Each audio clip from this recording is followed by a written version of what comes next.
Kale stumbled over a jagged rock that had no business being there, even according to the laws of viral, and nearly face-planted into a puddle of shimmering blue liquid that hissed and steamed when his boot hit it. "Great start," he muttered to himself, brushing his jacket free of iridescent mist and pretending it wasn't slightly sizzling. The canyon stretched endlessly, a jagged labyrinth that bent the light in ways that made every shadow look like it had an agenda. Gravity here wasn't so much inconsistent as capricious, like a child flipping switches for fun, which explained why he felt lighter one moment and like an overstuffed cargo crate the next. Kale had learned to adjust his stride accordingly, though not without frequent, undignified flails that made him question whether his employer really thought him cut out for this. He glanced at the scanner on his wrist. The energy crystal readings were spiking ahead, a subtle hum vibrating through the metal of his gloves. Normally, Kale would have been ecstatic at the thought of treasure in the form of unstable energy, but today he had the unsettling sensation of being watched. He shrugged and whispered, probably just a really aggressive space squirrel, though the twitching shadows suggested otherwise. Every instinct screamed turn around, but he couldn't resist the lure of discovery. Not when the crystal veins pulsed like tiny, impatient hearts waiting for him to claim them. He rounded a corner and froze. The chamber ahead wasn't on any map, or at least not on any map he was supposed to have access to. A soft, otherworldly glow spilled from a fissure in the rock walls, painting everything in iridescent shades that made the canyon look like it had been dipped in liquid light. Kale's stomach flipped with a cocktail of fear and excitement. "Ah, yes. The universe has officially said, plot twist," he muttered. He stepped inside, careful to make noise like he was announcing his entrance to some cosmic audience, because if there were aliens here, they deserved the dramatic effect. He froze again, and this time it wasn't the shadows. She was there, standing tall and impossibly elegant, her long ears sweeping backward with an almost predatory grace. Viola regarded him with pale eyes that seemed to pierce not just his body but his intentions. "This is your last chance," she said, and the quiet in the chamber seemed to press against Kale from every side. He swallowed. The words had weight like a gravity well pulling at his chest. Kale forced a smile. "Right," he said, "the universe's subtle way of telling me I'm about to die. Got it." He paused, then jabbed a finger at himself. "I mean, you do know I'm very charming under pressure, right? Makes dying kind of stylish." His voice echoed, bouncing off the crystalline walls. Viola's expression didn't change, though he thought, maybe hoped. He caught a twitch of amusement in her long ears. He took a cautious step forward, scanning her for tells, anything he could use to gauge the seriousness of his situation. There was none. Her posture was perfect, a blend of elegance and quiet menace, like a predator that didn't need to move to control its prey. Kale's mind raced through possible escape plans and heroic gambits, most of which involved him looking ridiculously heroic in zero gravity, and all of which ended in spectacular failure. He coughed. So, a last chance at what exactly? Crystal theft, galactic domination, worst karaoke performance in the sector. Viola's lips curved almost imperceptibly, and for a moment, Kale's heart did a happy little skip. The pause was long enough for him to start imagining a life where he could tell this story later, over drinks, exaggerating all the danger while conveniently leaving out the near-death part. But then her gaze hardened, and the faint hum in the chamber rose, like the walls themselves were holding their breath. Kale realized he had been joking at exactly the wrong cosmic moment. "Listen," he said quickly, backing up a step. "I don't usually do well with ultimatums, but I promise I'm charming, resourceful, and excellent at improvising. Really, you're going to want me on your side if—" He stopped. He was gesturing wildly toward the pulsing crystal nodes, and he wasn't sure if he was making sense anymore. The nodes were beginning to resonate more intensely, throwing colored shadows across the chamber like a kaleidoscope gone rogue. The air vibrated in a way that made his teeth tingle. Viola tilted her head slightly, the long ears catching every quiver of sound. Do you understand the consequences if you fail? She asked, her voice calm but sharp, slicing through the ambient hum like a laser. Kale swallowed, feeling the heat rise to his cheeks. Consequences, he said slowly, are usually a strong motivator unless it's death. Then, not so much. A subtle ripple of energy coursed through the chamber, and Kale stumbled back, tripping over his own feet and landing on his rear with a graceless thump. See. Very stylish, he said through gritted teeth, trying to make light of the fact that the crystalline floor was now glowing under him like it had taken offense. Viola's gaze did not waver, and Kale realized he had no choice but to actually take her seriously. He rose, brushing dust and a few stray sparks off his jacket. "All right," he admitted, more to himself than to her, "last chance. Big deal, no pressure, totally manageable, probably." The chamber hummed, the crystals pulsing in rhythm with the warnings in his mind. He had to act, and he had to act fast, though his sense of humor remained a stubborn companion. The first step was clear. Understand what the crystal network was doing. The second step was not to die in the process.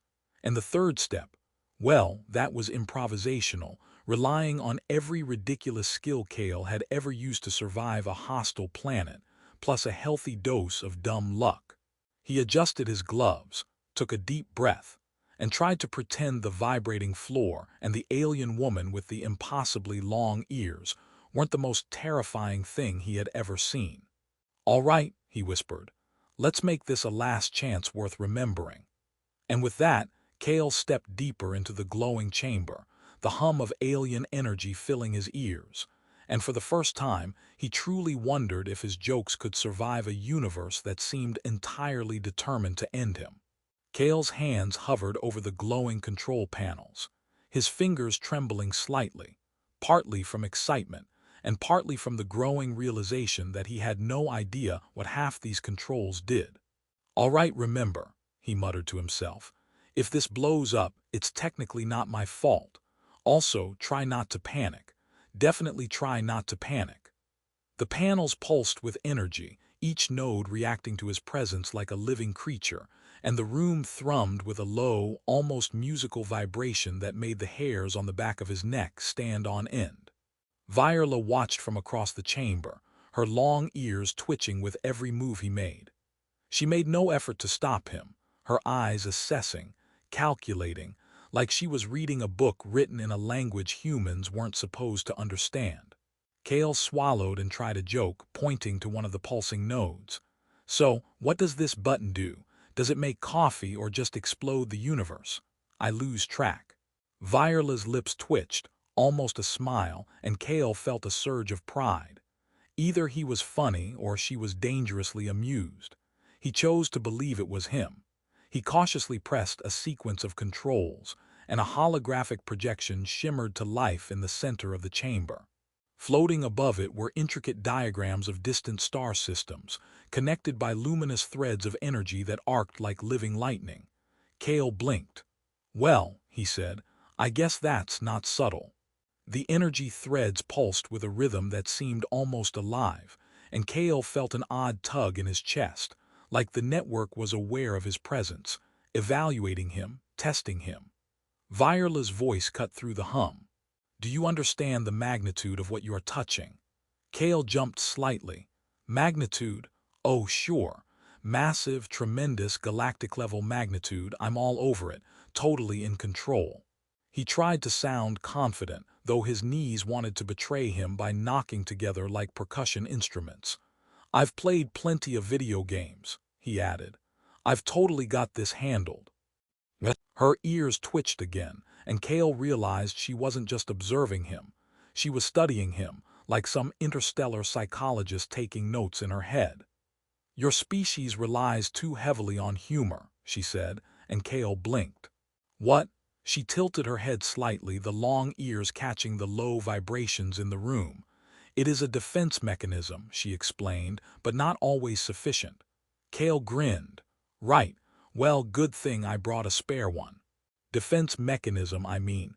And sarcasm, lots of sarcasm, works in 73% of emergencies." He leaned closer to the holographic network, squinting at the branching energy streams. Some of them were unstable, fluctuating in patterns that seemed almost sentient. Kale could feel the pressure building, a low hum in his chest that matched the vibrations of the chamber.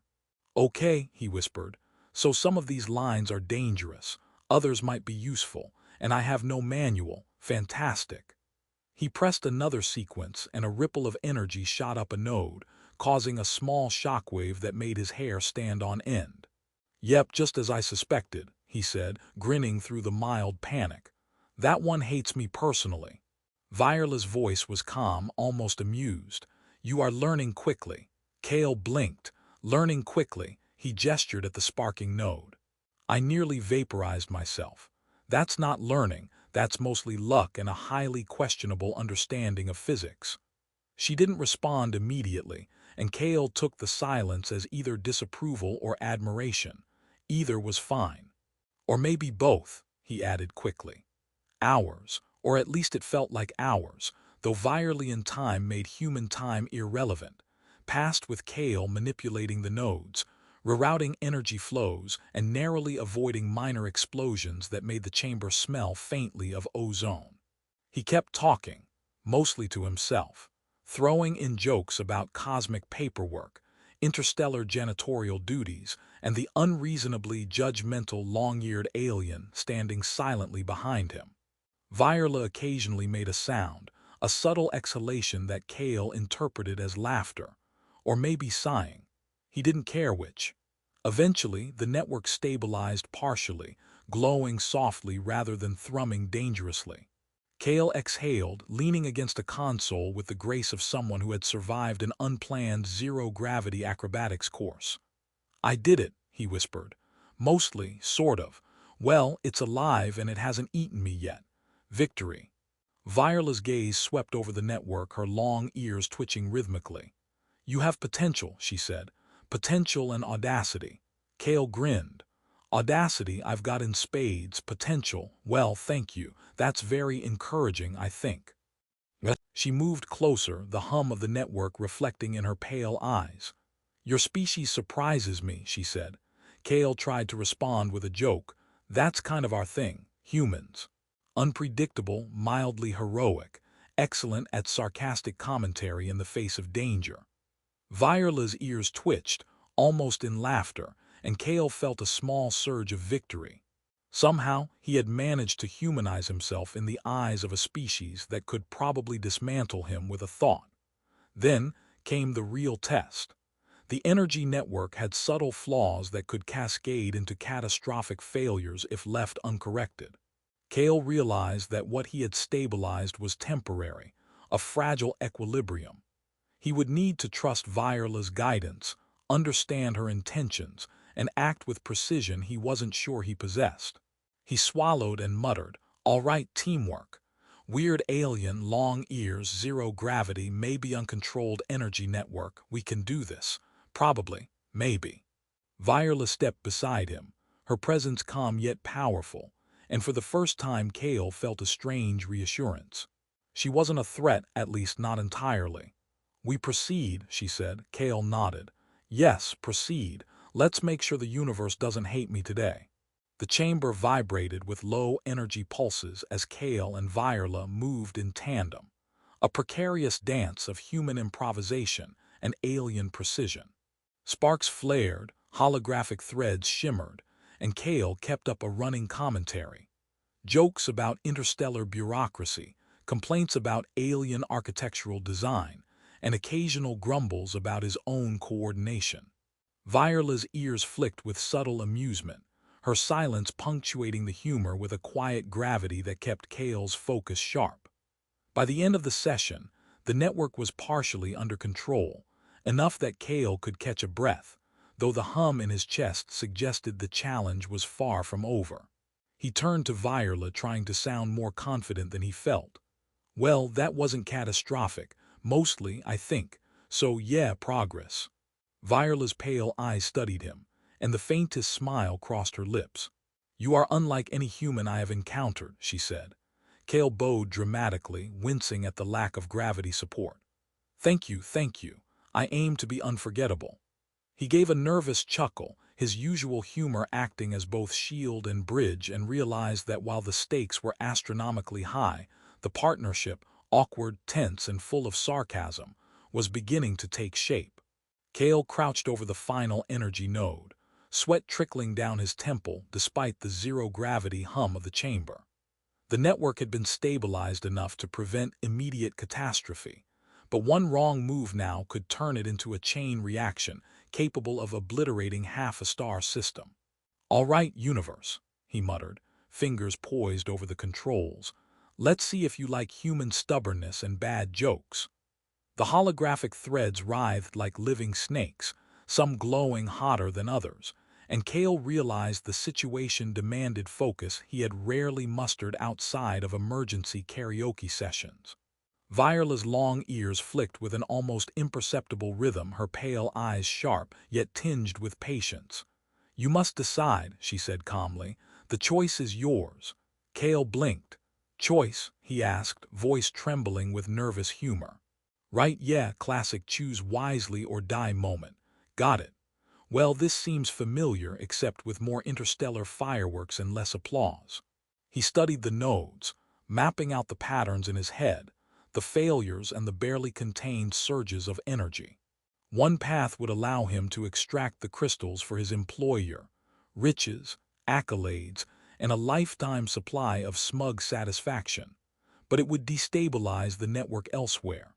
Another path required risking himself to reroute energy flows manually, a precise operation that demanded his full attention, creativity, and luck, with the potential to prevent disaster entirely. He swallowed. Humor had carried him this far, but now he needed courage. Not sarcasm, not improvisation, courage. "Okay," he whispered. "Come on, Kale, think like a human who's actually grown up a bit. You've messed up plenty, but you've also survived and learned stuff." He pressed a sequence that activated a small, controlled cascade, testing the system's response. Sparks flew, nodes blinked, and the holographic threads danced in chaos, yet he adjusted, anticipating the next fluctuation. Viola's eyes remained on him, calm, unblinking, as if her entire species' judgment rested on his shoulders. "I've got this," he muttered, more to himself than anyone else. "Mostly, hopefully." He dove into the final adjustments, rerouting energy through a combination of quantum stabilizers and improvised conduits, the hum of the chamber rising to a deafening crescendo. One node flared dangerously close to overload, and Kale quipped, "All right, buddy, let's not ruin today, okay?" He grabbed a nearby tool and redirected a pulse, his heart hammering in sync with the shimmering threads. Viola finally spoke, voice soft, almost approving. "You are learning to trust yourself and to act without hesitation. That is rare." Kale gave a shaky grin. "Trust myself, act without hesitation, sure. I'll write that down in my self-help journal after I survive. Might even make the cover."